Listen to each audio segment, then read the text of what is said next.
ya ubetimi asanso aba sanso na Greater Accra Regional Minister abeshe eye assembly members Enquires omomodin ase eye nominees omampani John Dramani Mahama ye no omubetimi agye atum sane ebeye omososo numpuntu juma ebetimi akosuye ediamawom ensam no pi na ka ho ene ede ba beso mo se oman juma kasebo ewo DLFM 106.9 na kaseboy jumekuo bi ana asoyasen na mekanfo Lumba supa edi ama obi bia na nije ho se ope nsuo edi asom na ho weye eyase eya wawe bia se na se abadin to bia se na so pese ho so ho no mukofia omambo udimbo ne de na Lumba supa ana mekanfo ama esan se ye de afa eye mfidie mu aso ne sokroji a eye edi ma ye nipadua no eye empanifo epa drivers for munim tricycle ene kia echi itu unim so ye driver ni na betimi echi tricycle ene kia dia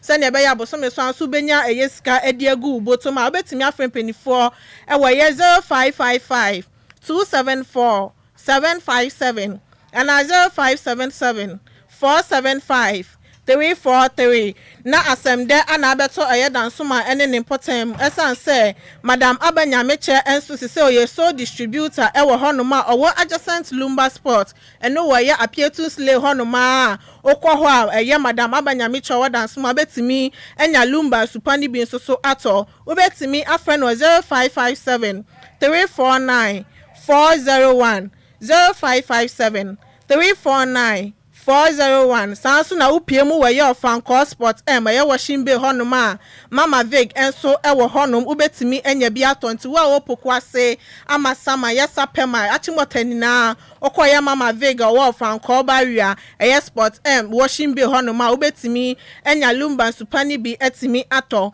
ubetimi afren 0500 680 783 0500 680 783 sanso ana DLFM afrefom kabom company fo etomon side afro bibia na nije wo se opesa omeka ekuoyi we sanse ekuoyi ebi wo amanone sanso ana ebi wo eye Ghana hanoma omobua se ye DLFM 106.9 ene eye dad Lumba ne nyum ebetimi akwa akire ye pa enti wani je ho a obetimi afrem penifo ewa ye 0538 865 393 0538 865 393 na jumeko we ana so ye di oman juma kaseboy ebesomo anaji na me amede kaseboy ebesomo edi ameje so ane Adwoa Agyei Sikapa ye twa ye ho abaye ba ye de kasebo ni mu ntremu akasa ebesomo The Yale News.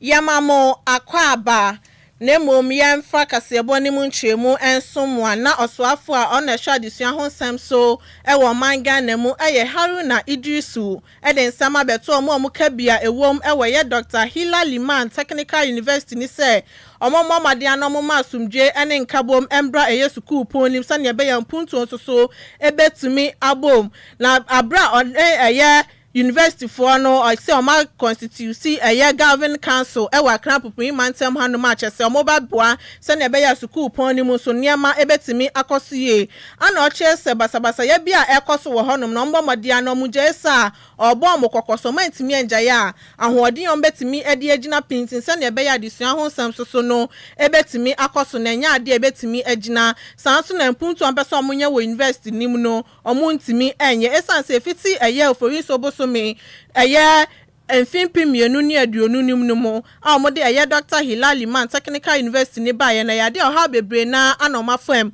esanse bia ye kra school for ne beda no muntimi enya bi sanso na ba bi o metimi asua de na nsoso no eho ayede amamuye papa no so ama disua ho sam so aye basabasa wo honom eye ba bi o mo beda ni nti na ye school for no ene aya awofo no eni ani jese nkomode o mo mba po no ebe ko ye university honom se na ebe ye o mbeba kosua de abra okasa no or the same say edituja. One of the only universities in Ghana I note without a hostel. So that naturally makes you unattractive, both to students and to parents. So Chair of Council is one of the matters we should give priority attention to. I'm happy to know that the Ghana Tertiary Education Commission has been tasked to make an allocation this year for the construction of a 600-bed capacity hostel for the school. So this year you should see some commencement of work.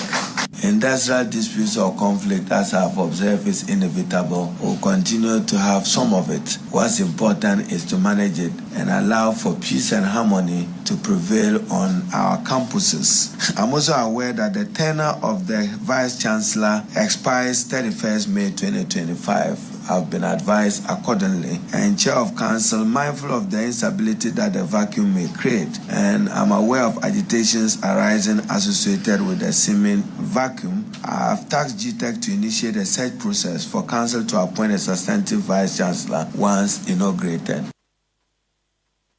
Yay. Eya oswafo a ona hwa desua ho nsem ewo manga na mu eye Haruna Idrisu na enu achi anaye otitena ni omayi no ede ama Ghanaian Council no eye Professor Julius Fobi enso ede to eye minister yanim say yade a council ibebo ne homodin ase how be we invest in bia no ombetimi esi anokwan. I will definitely, leverage this diverse expertise and direct perspective to bear upon the governance and the growth of the Dr. Hilary Mann Technical University. I pledge on behalf of the Governing Council to lift the image of this university to standard that is acceptable across the globe. Eneya awuti ye ayo titene ni omayi no ediama eye Ghanaian Council no ewo Hilary Mann Technical University no eye Professor Julius Fobi Yantua Kasiobone Swe na Deputy National Director Edima Operations ewo ye Eroja Ghana eye Daobosu edin sama betuja kaseti aban pa se ginesi a osi ye se eye legislative instrument eye mrano osise mu wa bra na ke wosenko timi etwamu esanse eye ne campaign omo ye no mbe che ebo se eye ade omo bo mbetimi atwa eye mrayim na bibia nso etimi akoso ye na bra ne semchofo ekasa we national dialogue no koso endrada ana Mr Bosu echema eye ade na bamu abuye papa esanse ode subo nyina ebo NDC aban le so omo ba ye no eye bo hye omo be hye so omo bank mbetimi atwa mranim se ne ebe ya eye mining activities ekoso ye forest reserve no na ka mu betimi eja na emom mobaye no mantimi ambedi eye bohye ne so sanso no di tudwa na oche se ye mfimpi mienu ne adonu nan abato no campaign omu ye nyina no na ya de omo ka senkomo ba eba ye mpotem niam ekoso ono ma betimi atwam na emom aso mobaye no enya de omo atimi atwam kra edi ama wo mo ka se de omo ye die omo anya de kra esansen ka ba wo ba ye no bohya wa hye eye tememfo na kwa ba abedi so. Where he recognizes the role of forest reserves, this tells you that he has some sort of connection to our forest reserve, aside exactly what he put. And besides, let's not forget that this was for actions he was going to take within 120 days. But there is also the other years that he has for his tenure for him to work. So if you look at it in that sense, then he was more telling us that he is a president that's going to be committed to securing our forest reserves, not only for just 4 months, but also looking beyond and also looking into. You see, that amendment coming from the government, as it is for us, is a total departure and actually completely shocking. Because when we were on the streets, when we were everywhere campaigning and engaging through policy frameworks and dialogues, they were with us, standing with us and rallying behind us and moving with us on the call to actually repeal this LI. Countless occasions on record. So for them to turn around and make certain excuses, I see them as excuses to amend, does not really satisfy the political promise that was made. We have seen that there are some nuances that is emerging, and I think I must must say that we are suspecting that those nuances and possibly the fact that somebody is concerned that because at the time they were then the chairpersons of the committee that really passed the LI, now that they are in government, they don't want to see that LI go and say, okay, you knew this, so why are you now saying it should go? That means they didn't know what you were doing. So these are some of the issues. And I'm saying that, look, you might ignore some of these nuances, but they also have a role to play. And this, like I said, is a big departure from what they promised in terms of repealing the LI. So the amendment for us has not satisfied. And I know what has been said about it having some good provisions. Now, we need to be clear about the point that we have not said that everything about that LI is bad. But to just go ahead and make an amendment to just a section, Regulation 3.2, does not cure the mischief that exposes all our forest reserves to access for mining interests. Eniya utiye da obosio on na deputy national director edema operations ye eroja Ghana. Yantoa Kasiabone Sue na municipal chief executive edema Gomua East Margaret Nana Akon eden sama betuja chese yade osha omudua emo ebod na se nsu a ababe se omumfuo no wo Gomua ochireko mfimfini mantemu no yade a obeboa wom sane omososo ni betimi agina omuna so bio na bro ne nsɛmtwerɛfoɔ ɛtwetwe nkɔmɔ na ɔkyɛ sɛ yade a ne yaye papa esan sɛ nsuo yɛ ba hɔ nima yade a bɛsɛ amanfoɔ baabi a ɔmunya sika ne aduane free ye na ɔsanso adi tudwa a ɔkyerɛ sɛ bra ɔkɔ nsrahwɛ ɛwɔ afuom wɔ no ohun sɛ asase acres bɛyɛ 73 deɛ ni nyinaa etimi asɛe na emprempre de abra mu bi bridge no wabra na contractor for no adwuma ɛwɔ Kaswa Winiba highway ni so no asase acres bɛyɛ 100 ana kyese ni nyinaa etimi asɛe no ɛha adwin ye papa akuafo na yade omusu charge adro esan sɛ adenti ana moto river yensunim ewa abra na moya bridge na afemu bi no manka hwe amfa anchiro bi asese de matimi abie amani nyina etimi abese yemfo ni sei na we na MC edi tudwa na ochie ma ya national intelligence bureau afon so bomodin aye adwuma de afa ne ekoso wo honom na omahu ne nti a etimi esisa na efensu bibia betimi akoso a ombechirechie mu de amatememfo no de nsem sei edi tudwa ba handra na no ho bi contractor ne kasa mo no me ma ne ti ase se wankasa yi o sanse de wunia ba na oye efu bi se ya na bibi se ya to no enye sure se pe ye ne de o sanse so wo koko na wo ko show right na ye ne comment ne di nko mo che yen se o mo nim tama yankopon nsuo na nkasa se na o mo nim tama nsuo ne ba efu mo ko enti we ne ti we o mo di bi amo we no o mo di dua ne ntem ntanka ka 2 to 3 weeks and I said this month ya omucha na chese ebia no aye ready for the market and see do farm one those succeed in mo chese Sydney na aye nsuo santra kana kafa ebia ne awie na nsuo no eba ya de mu oye na mi ya abai eteme no ka se ebia ne ya de mbetulu bo etwa asai the deer as we are talking about affected one is almost about 73 acres and asai into we ya nishia enyi ko efunwo de dia me na o ka se ya Thomas ade omo ya ne so omo ko ho na omo ko school keke die no a wo kwa betumi aka se me kafa e dia abeti omo nkuma omo moko ni ade dia think se ka won na asai and into and na pay ya me se minya report ni ATBN na ho na ye hu se ne ye di ye ebeti ye the contractors no fault you call them na ye hu kwanya ye beti eso ye ni amo omo ye no so na ni so te tell you more canada my obata ya meda na no the bishop can fa ile tumi aboa omo na omo na akoma ato omo but so ndepa na media amo Monday na kaka ye call no omo kan ho na ye call ye into for Monday na you be na omo peke omo report and then the final one na media esi omo say no omo ko share ye no say na eti mu aba Eniya utiye Margaret Nana Akomono na ye municipal chief executive Edema Gomua East. Yantua Kasiabone so na Minister for Gender, Children and Social Protection, Agnes Namumulate, Edin Sama Betuja Ekasafa, school feeding contractor, Omechemune na broni sem 12 etwetwen komano oswafo echiremu no tra, ni enti omuti gina yeso omubetwemu no na chese yade aban, ene World Bank for na akabom no mahu tebia no sane etie, enti anomutwemu no emomanya se ye buapayo bi, sanso na otwaso no chema, abato yeto no wonfimpimienu ni aduonu na animu na chese akwankyere beto odwa no, na former coordinator edema school feeding contract no, ekachire caterers ni so momomode anom santo aduane no so na emomanya se omobeye ne da na abra na transition period no ekoso no, anoche omo se omobetimi anu aduane no ede amawom na echie na mahwebedwani edema krowo esakasa na ochie ma caterers no na ebi eda so enu aduane na emomebi de school for no echo break no mujaye ebi da so wo honum na emomanya ade a na omuguso enu aduane no ede amawom omo ni sika bi omode ma obi bia na emom omutimi enu aduane no wa abra omokache omuso ombetimi anu ombefa kwan bi so ombetimi etwi omukasa ne ebe ya omo so no omo ho ebe henha awom sanso ana osisi dua biom se omode program ne ba wo ye ketra na opese won sign sign ne contract ni bia na se omeka ho a ombema ho kwan ne watimi aba na waba abeye ejuma ni bi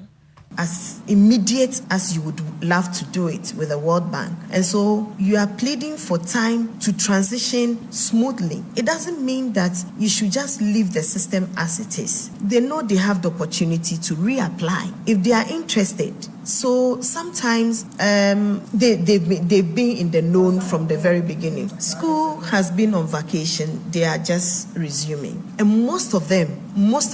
from monitoring were not cooking. Most of them were not cooking. And they are very much aware they were not cooking. And some too were cooking but not consistently. And so for them to say they had done purchases and things already, I sympathize with the situation. There's no room for compensation. But for the period that they have cooked, they will be paid. Some have sent some opinion leaders and things to us. But I've always reassured. Eniya utiye Agnes Namumulate on Minister for Gender, Children and Social Protection. Yantua Kasiabone so na Greater Accra Regional Minister Linda Obnewa Akwele Okru Edin Sama Betuja Edi Akwama mahwebedwafo ono aso ana mahwebedwani edi mashai osoduku constituency no edi abeto assembly members omowo mantem afanan na se omampani nomination waya odi metropolitan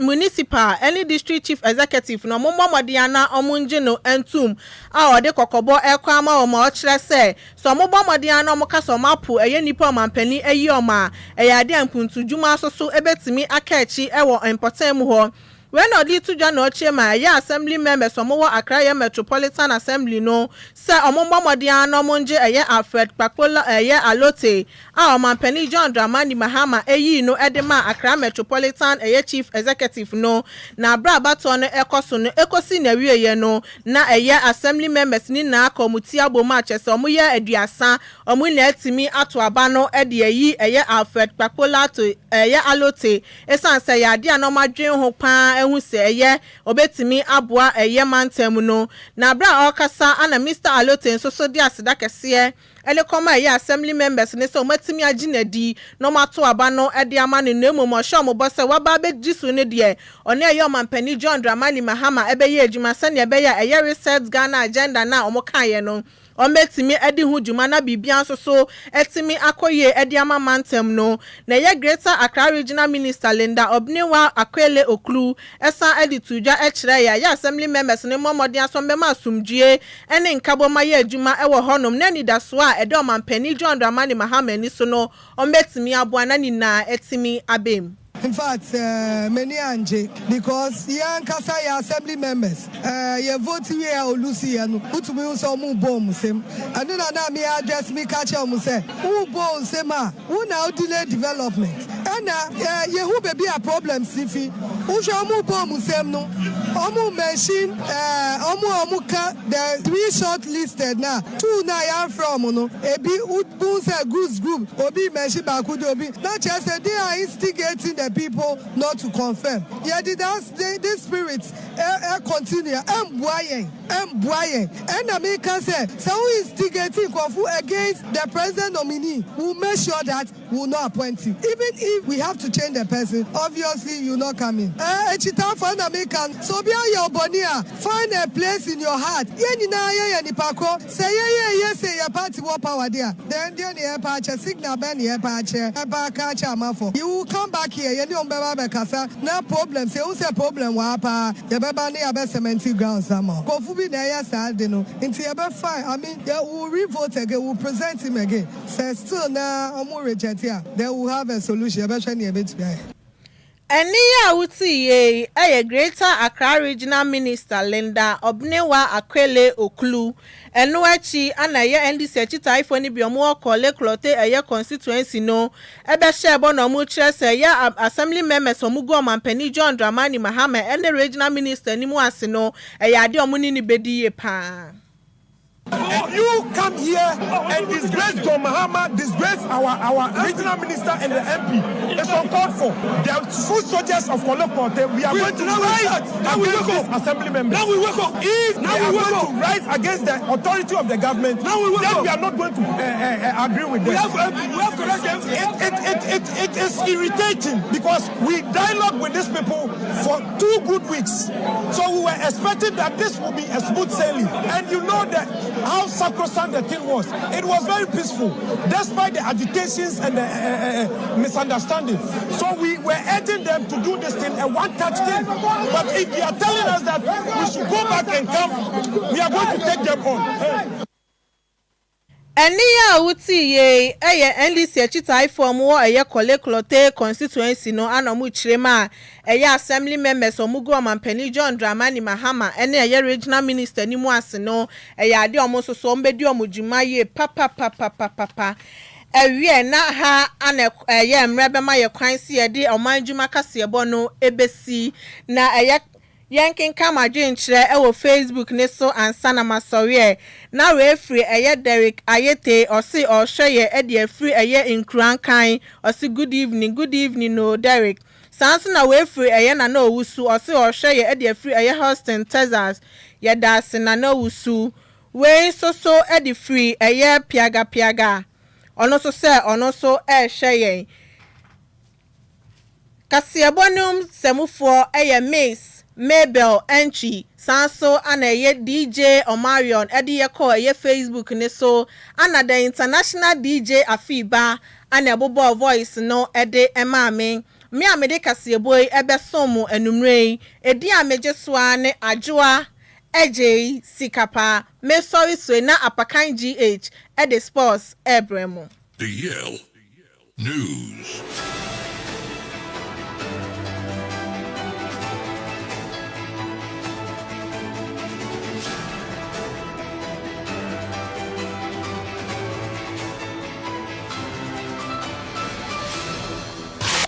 Follow us on our social media handles on our website, DLFMonline.com, on Facebook, DLFM 106.9, on Twitter, DLFM 106.9, on YouTube, DLFM 106.9.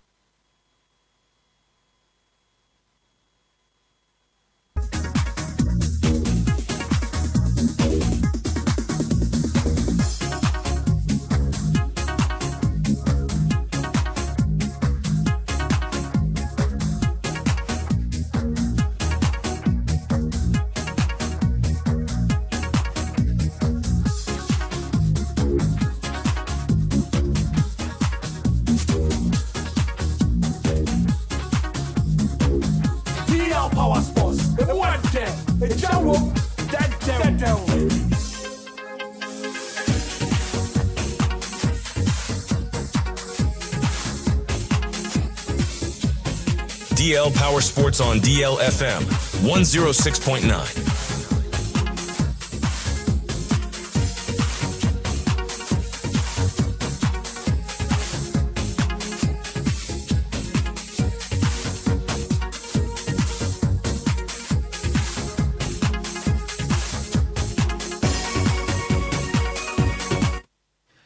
Fiadagbe wotro melegbedran oviyo fogboto fio wotro acha gamagbado egbanyu fiadagbe Freestyle Friday yemi no imetwogbono ta medekuku no yo madana grona made na amesia mekrepomoto fio no choma radio adre deal 106.9 sports air dimila ye me no imetwogbono ta magbade radio walegia na nenogia anyami ganjobi tuebole bo no koye Facebook e YouTube efia no yo gbekene minga bobeshe watashi wake Freestyle Friday ne ba menkwa bo fai gbekene ni ochemoko ni mokwa kemoko ni monfiamo ke radio afo deal 106.9 sports no ni small ni watashi wakeba kajo radio ebie ani ne phobia we ni BP sports me ni wakeba babo gbekene. Good evening to our cherished listeners and viewers watching us live across all our social media platforms. Friday evening, we are back on your radio. We are bringing you Freestyle Friday. So please don't hesitate to call a friend to tell a friend that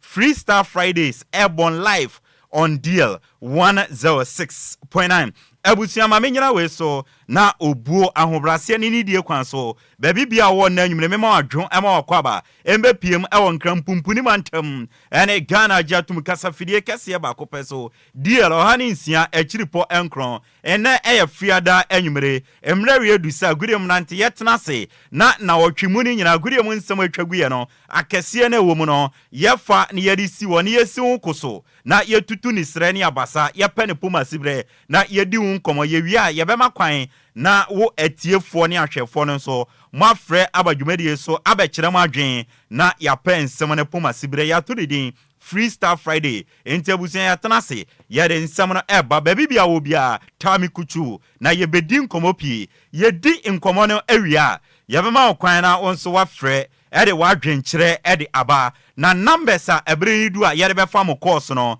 eye 0534 050199 and 0593 406565 enti numbers mienu we na watchra to enche bia beba onchen na Freestyle Friday na otwimui ensema twitwagui wa agudie mu no na onso watchre wadwen ede afan na watwi ensamen ene yebedi nkomo ewo Freestyle Friday so ewo DL 106.9 na otwimui de ensama wuro pina ene twagui demo kese pa ewo mu no eye Benjamin Asare Black Stars of Ghana goalkeeper na yenua penny in Central Mugabe Masi etimi akonveni amande no Honorable Sedu Ahaji Agongo etimi atoka Elantra ede acha brante no na otwi a dominate headlines ne pa na no na boys on the street ne say senka enye Ahaji Sedu Agongo a enka a team like Hasselfolk omu goalkeeper etumi akwa Blasters enka team no kura ntumi ntoka awode abrante na eno ya boys on the street no mo questioner omu bisa na yebedi nkomo na yedi nkomo pina ede amount ewo dwumedie no so na Ghana men's under 20 team no ukopiem ewo Egypta under 20 AFCON eguso ekoswo na the good news is ome progress from the group stage ewrem ewo quarter final na yebedi omo nkomo enso ewo honom ena afenso no ene May 9th 2025 enti ene exactly 24 years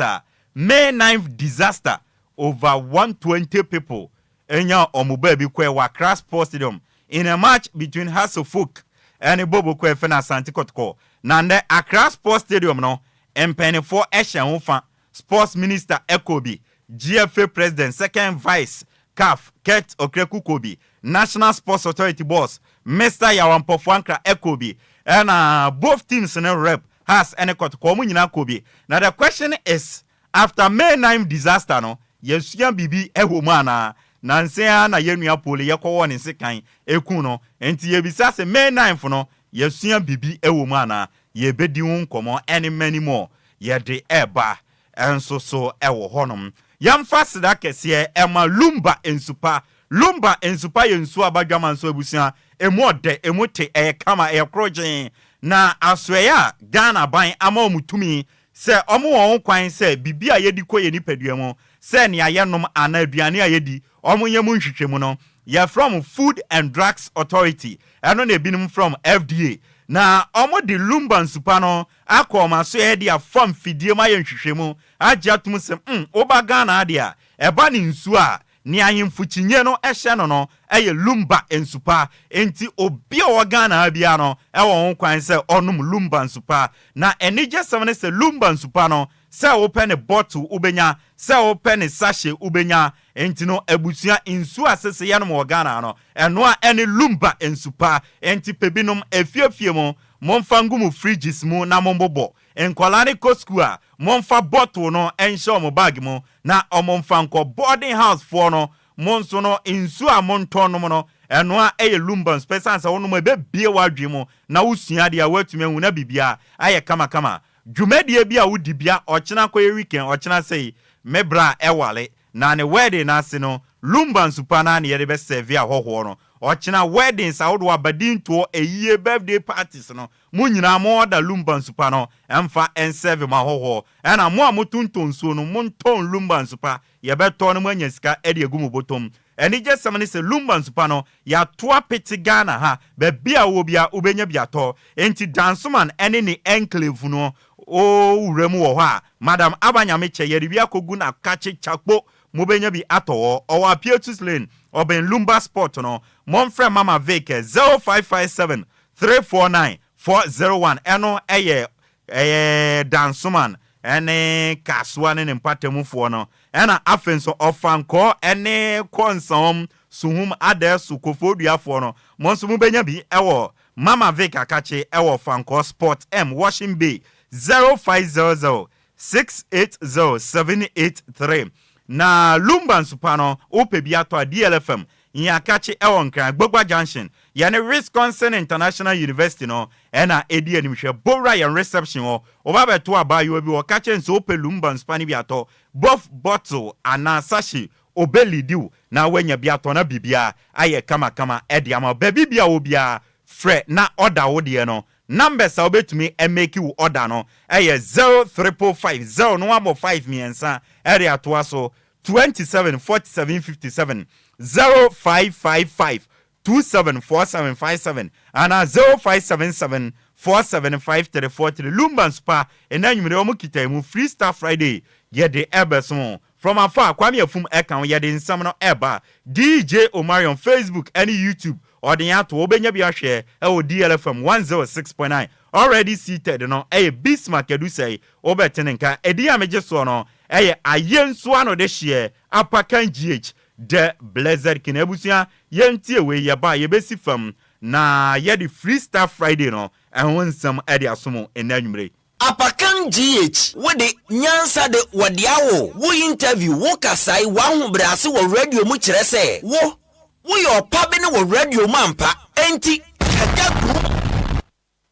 ye kaja gumane yare nsam na so ri ankomo no edoso na May 9th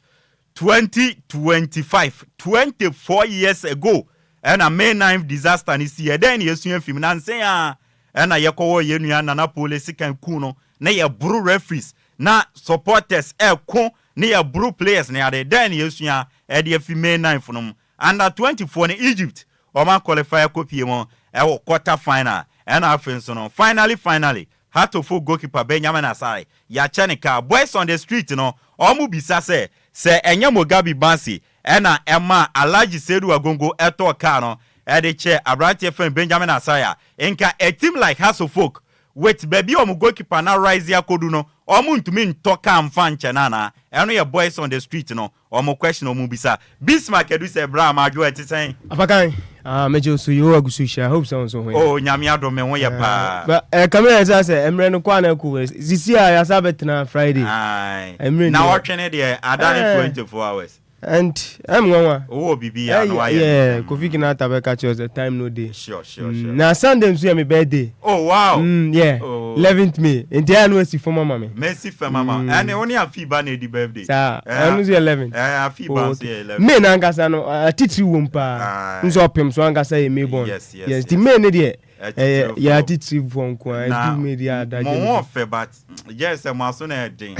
and mema no so no mo ma say mo so ay amagai ozo din ko mo bro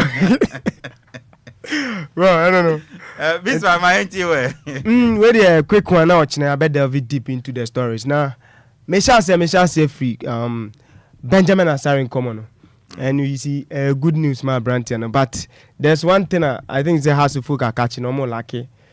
Was that Benjamin Asare? And they say, oh, can player now. Say, make us when you call up to the Black Stars, ni profile now they are rising. And think I be me sure as a Brantian or management team be an so entourage be or more manage being in the social media handles and I say mpuno the personality no itself into no and can about a bigger club like a car house of folk no and can team na gasa the better one so I say Benjamin Asare omanya de omu project ni ye say na all they call and you o ko turn crumpa when ya kakra wum what you say entino yaba paninu so timi yes adoye no Mugabe masi na convenient ama Alhaji Seydou Agongo yes entino yambo mu nyina abaso na Abrante no deserve it na house of folk for no there I don't know because say Ghana qualify for World Cup say players ni team bia obi abo no benya kakra ma refi say yakọ kata no Kumasa Sante Kotoko de dan lad ko ye a house of folk so de Abrante Abanian so ko no omunya kakra enti say nka adu Benjamin Asare so I think that this is the right time now what is say the club house of folk na ngasa omo branding to say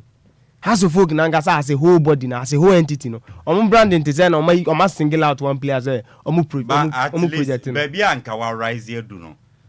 enko te house of folk any na say omo man contract extension yeah at least awarding him with a car enya by force enya by force there but in KF and American say mu goalkeeper like mu betumi award this Elantra Togbe Afede come on oh yes Togbe Afede wo betumi ato abrosu de Elantra enye ka bia ma Togbe Afede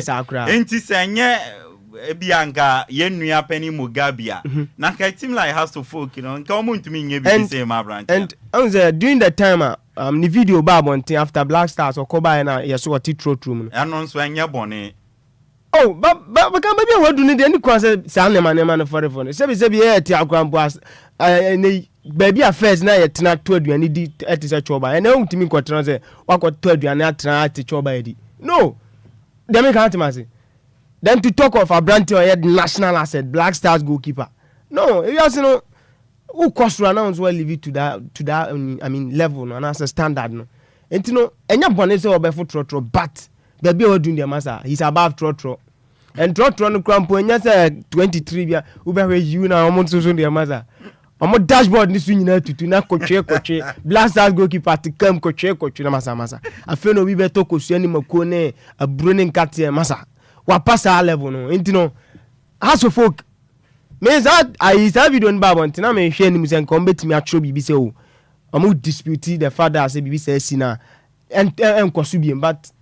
has na nkasa as a whole has now no the oldest club in the country no ono ne bobre esen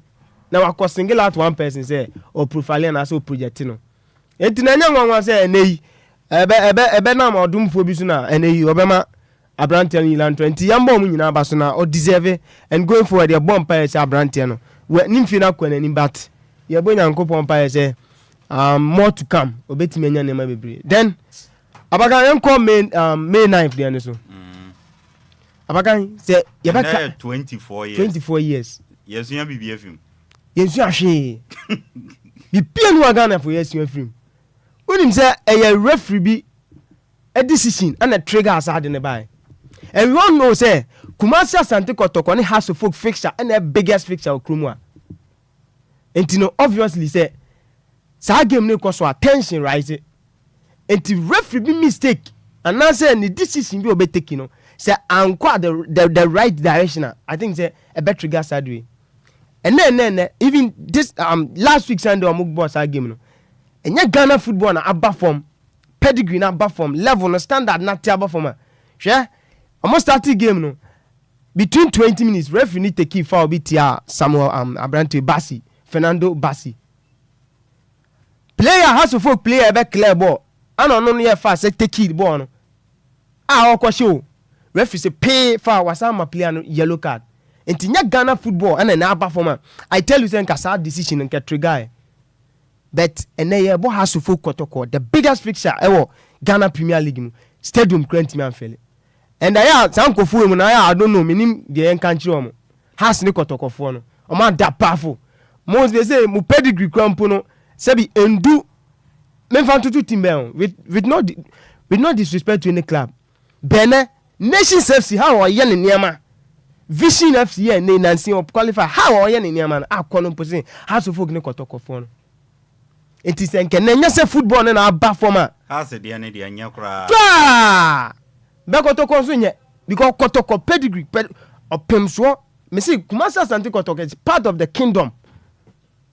kotoko no has do baby has to me battle relegation na me by and the house of folk and Kiabo League Papa Okrumwa for the past 2 seasons and has a called Division 1 say League Papa ne Bo Okrumwa last season they can me say ka na make an League Papa ne Bo Okrumwa and Ochina ne betenasia make say kwanya how the reason why Ghana football top form and the fans in Co Stadium because year league na say F and as mpanifo bi share them and we decide team obeji league teams on be relegation team on ye be promoting see ya ne be hu and ebe koswa perform see ya and Ghana football enyandu baby ebe to down ye be big gate free obi ankoshe I'm telling you I don't want to be a prophet of doom but Apakan baby ankofo ne ye niam akono house of folk ni Kumasi Asante Kotoko kromwa o dey mark my words it will get to a point in time ye be be free gate abi president cap His Excellency Nana Addo Dankwa Akufo-Addo era omo bie 1 hour to the league to the game frigate obi anko ye ball empty ya stadium na ntimi amfele Kumasi Asante Kotoko ne house of folk and no park I say o boy inter community gala ewo Madina Street efaso ubo hawa fans are tripping e kwhwe Ghana for per ball no be o ye nema tru kan say ya and referees na omo trigger some main knife and they celebrate and mpanifo hye suit akọ say ye for what and nema na ekọ for asade ne ba ne enso ano enti sanimo crocodile the John live ye den mo cheche Ghana for ana proud to last week game no na referees na ko 21 weeks na yentu omuka na sebi onipa no abusuafo o yire ne ma ne yire nim se adwuma we na ya o dede na for wasabe come match there agise wasabe bobusia on yire like obekwaje bribe masa nti yensuya she Ghana football yensuya she nothing yes akoye tikule say decline na make say last week Sunday ya sa game na boy no na nka Ghana football passion or zeal no enthusiasm na fans trooping Co Stadium ke wo ho a esin kasa asem ni sa sie because of referee poor decision bi the poor officiating no yet commission bi kra won na yese mo has ne kotoko match anwumere ya buya ni aguso ya born 6 pm ni ade nyina ya da so bo promo ahun eno no nti de ya enti na May 9th na ya celebrate for what opa obekwa obi be kase ya twa budget atu ade we ho me na make acho opa kum ya twa budget ade akoya ade we empanifo na ufise empanifo ma ko jino no mo nji per DMs me say yensu ahwe ya celebrate the year eti na make say crocodile the John mo ya akire keke say omo sa ebe kai abusuan ya omo hwe omo de she o that day no omo sa be kan kofo ya okay what I say eti no we mo ne de ana make no say antutu na ma yi a de bia say ya Apakan fancy o na ochina na afi me nko under 20 no omo de omo ball 2 games crown om qualifier because the time at Tunisia omo ntime win omo third game na Ghana qualifying no ya we she guys no best of luck na going forward no we m de kwani mu da ho kwani mu da nti omo moden ya evident no omo nyire omo na say omo betime do final crown omo betime secure qualification to Amunso World Cup na enti Apakan yem fancy na abusuafo nso mrem beda say eno eye Bismarck adu say na waten nka no ba bia du yi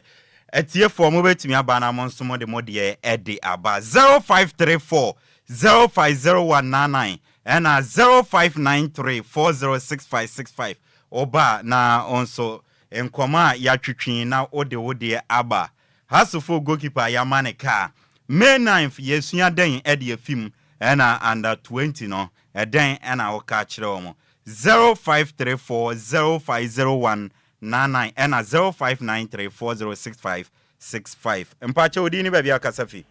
Oh, Apakan. Yes. So good evening. Nyame adom boko mama na ho so e. Hey. Babo mi di. Asoma meti akafa atorente mai si ye yemre no. Me sad men ye na me ni mom. Arewa beneno me catch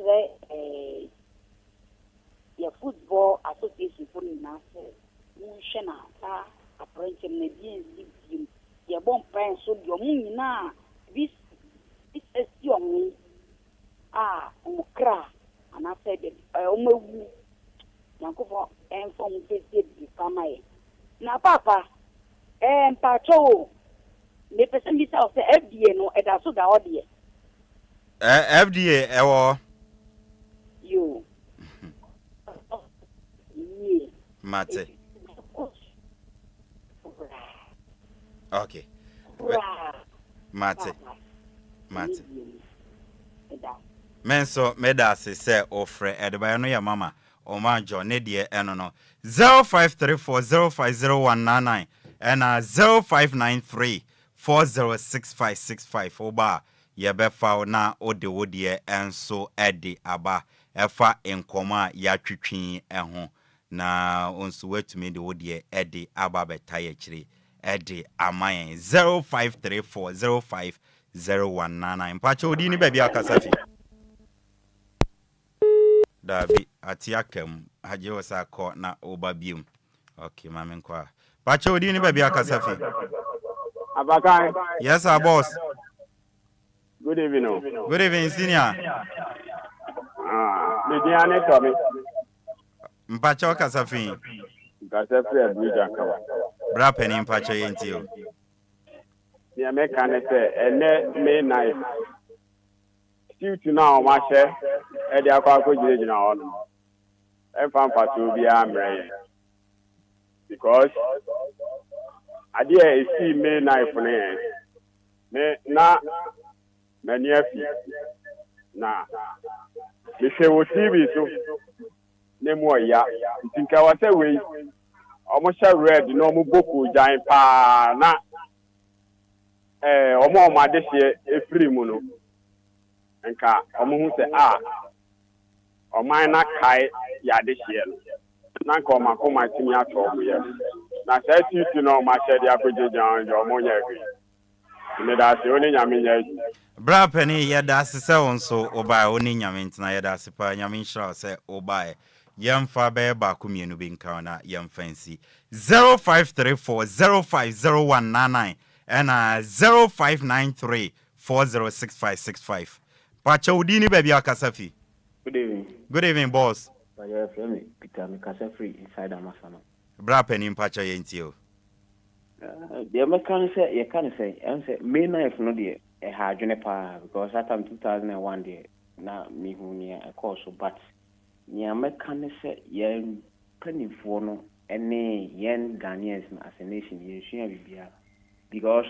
say the wokan referee akodi match 21 times na say untua ne ka okwa akodi match na ofu say den no de be fa ka so on the metre no obekwa akodi ska e wo team ne ho na wanko anko yie amobi nso a ede abototo ne ade ebeba enti empanimfo na nkasa odi oman nanim no specific no nkasa mata omunwene oman fo no omunwene obi a ho eka omode o de ye check up na hwese pani ben na bosome beso na obekọ na account na ni sika nam but obefa obi adwuma na obeka kire se entwam 2 weeks ansa na otua ne ka eti de mes ka kire oman fo no se anase de me ka kire empanimfo no se omunti wo mo ani hwe wona obobo ne wona odi referees no because agokansi no eno so den kabom ene impuntu eba ema oman koso. Okay. Mate yanso yada sesa oba mpache odi ni baby akasafi. SK Dodowa. Bra penny mpache bra. Me smart green say. Enti Ghana FIFA no. Enti omoka. Henfo. Ghana a minister of sports and uniform ka minister ho amohwe Ghana agudi yeso no enti omoka. Yetu omoka. And then in a last free bakwa koye adwuma ni ntua neta referee ne de ba no ma ketua na GFA na say to your ministry ne de ho no oni mo hwe se wo enti se fi se so can be ai o ka be aha enti se wo fa ne se ne wo fa se ana se ne ba ibi ina kodi akoye se adwuma ne yentua ne ka ebe ne de ana se ampenifu ya lafrishiri so bi kwa ne ba yare a ka ko bobo sia da on ne ba ko hospital na ndi ebe ne no lafri ko kodi krama o kodi bo ne ko benye odo bi ko no ne di match no ndi yese o mo ke bi wo mu no ye hwe ne nti o mo ka na Ghana match ne so ye den no mu siesie team ni ye yeso ye hwa yeso ye ni aye den ye ni age mame nko na obi so nti aso mate brapeni ye da se obaye enso wo amanone kakra bi no endra urema UEFA Europa League and Conference League no almost semi-final ne ba so before ameba wo no mame sha asem fanfia bibrem Democratic Republic of Congo atadwe omati dende NSM 27-year-old West Ham United right back your friend Aaron Wan-Bissaka officially no wajia twins say the ohwe England no ohwe right back one Trent Alexander-Arnold no ene ade wo na ono Aaron Wan-Bissaka onya bi mo na onim se sam rantie we ya wo mo amanone a omunchifi Africa no so omo hwe na amanone wono omunya bi mo a ansa no ma consider nya ya wa bibrem no enti Aaron Wan-Bissaka tena se wo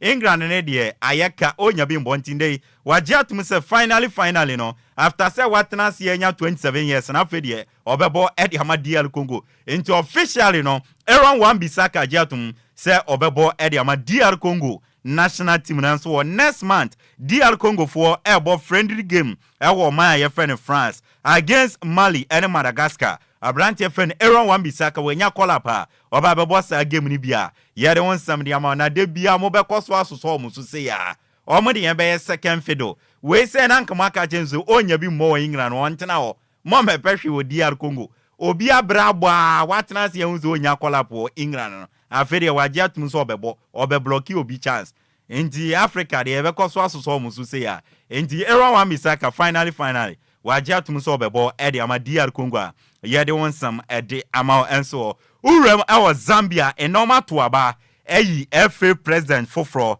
na lawyer and football administrator IFN no eye killed in Rimba and